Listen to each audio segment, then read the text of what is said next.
Hi, this is Acme with the US stock highlights here on Share Talk for Monday, the 1st of February. Starting with Amst, where we've had typically strange price action for a relatively small time frame, given that we're in the Reddit era now. So we had a massive spike to $9 on Friday, almost back to the breakout level, the resistance line from September on the 50-day moving average around $4.75, but above $4.75.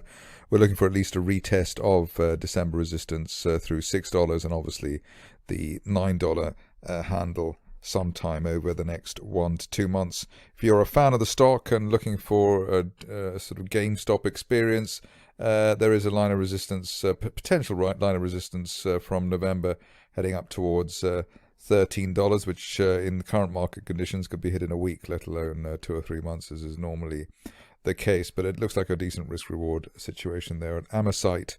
Next up, a stock which I don't think I've looked at before, but here we are. Biotherapeutics continues to be a hot area, and Arqt Biotherapeutics, the one today, here gapping through resistance. That was the initial December resistance up there at $32.21, and while we're above that on an end-of-day close basis, looking to as high as $50, the top of a rising trend channel from February last year. Over the next, well, probably by the end of next month if we're lucky. Stop loss at the moment, I suppose, back below that broken resistance line there from the early part of last year, around $30, but ideally there's no end-of-day close back below that $32.21 level from mid-December. Another stock to look. A lot of stocks beginning with A today for some reason, but here we've got Almaden Minerals. Not surprisingly, the mineral with silver rushing through. Anything with a mineral connection is strong today. Neckline resistance broken. That was at the initial January resistance there at 70. Let's call it $79.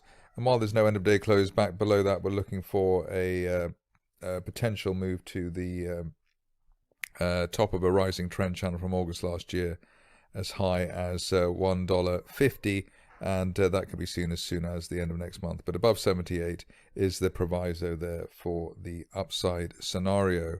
Another A letter stock, Avino Silver and Gold Mines, difficult to resist it. Today, obviously, we've had an overshoot to the upside, but be interesting to see whether we can get support coming in at old August resistance at $1.49. That was echoed around in the 140s beginning of this last month, rather. So, but let's call it above $1.40, looking for up to as high as $3.20, which is that May resistance line projection. Moving along to the Bs finally, and here we've got Blonder Tongue, a wonderfully named company, laboratories. Here we've got situation where we're looking for the shares to break that line of resistance from October. Let's call that $1.65, just to give it a bit of wiggle room, and above $1.65 the potential for a top of price channel target from back in October 2018, as high as $3.50, hopefully over the next the 2 to 3 months after the break of $1.65 on an end of day or end of week close basis. This stage only really back below the April 2020 uptrend line around $1.20, really delaying or cancelling the upside scenario. Stock of the day potentially today, at least in terms of my subjective view, is Dvax Technologies. Here we've had a beautiful break of that neckline resistance around the $6 level, and then a gap higher through the top of the handle. We call this a cup and handle formation through the top of the handle. The top there around what's that, $6.75 area, so above $6.75, which is the floor of the gap, looking towards $16, which is a December 2019 resistance line projection. Hopefully as soon as the end of next month, given the way the stock is moving, the way things are going, for the end of the week. But a very good looking chart indeed, with both the 50 and 200-day moving averages converging as they rise, which also looks pretty healthy indeed. Next up, another silver play, Gato Silver. I think I looked at this on at the end of the week and end of last week rather. Here we actually had, we sort of had a break through that line of resistance from the beginning of the month, beginning of the year. Current situation is we need to hold above $14 and that broken December resistance line to project the shares up towards that December resistance line projection as high as $26 over the next 1 to 2 months, probably 2 months rather than 1 month. But as I said, above $14, potentially up to 26 over the next couple of months for Gatos. Silver. Next situation is back to the pharmaceuticals, Inovio Pharma. And we've got a nice setup here in terms of the break through the 200-day moving average at $14.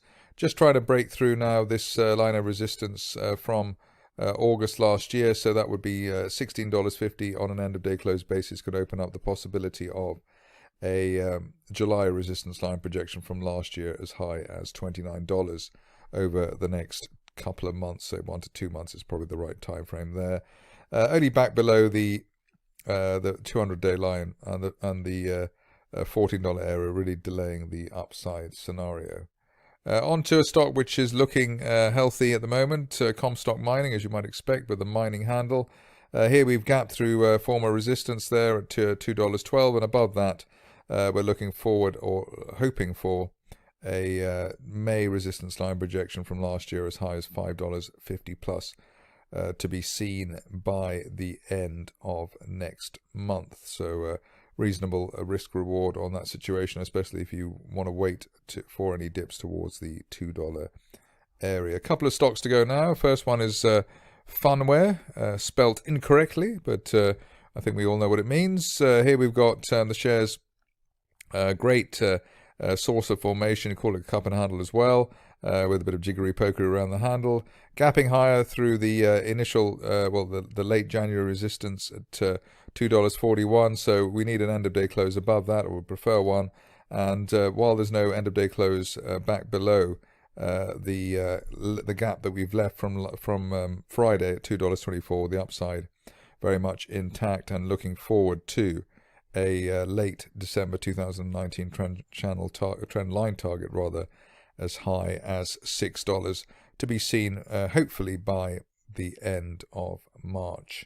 Last stock of the day is the one which has become a sort of an emotional favorite, a firm favorite here, Sndl growers. Here we've got, not only because of the esoteric name, but we've got a stock which has spent a long time basing now, the best part of a year basing out here. So and it looks as though with the support points that we've had since the beginning of November at and above the 50-day moving average, rising around 56 cents, we have got a decent break here. There was an initial December peak there around 82 cents. So while we're above that, 95 cents. So while we're above that on an end of day close, looking for at least $1.70, which is the top of a broadening 2020 triangle. But clearly, if the base has finally been built, then there could be much more on the upside than just $1.50 plus. It should be back towards $3.50 or even $4.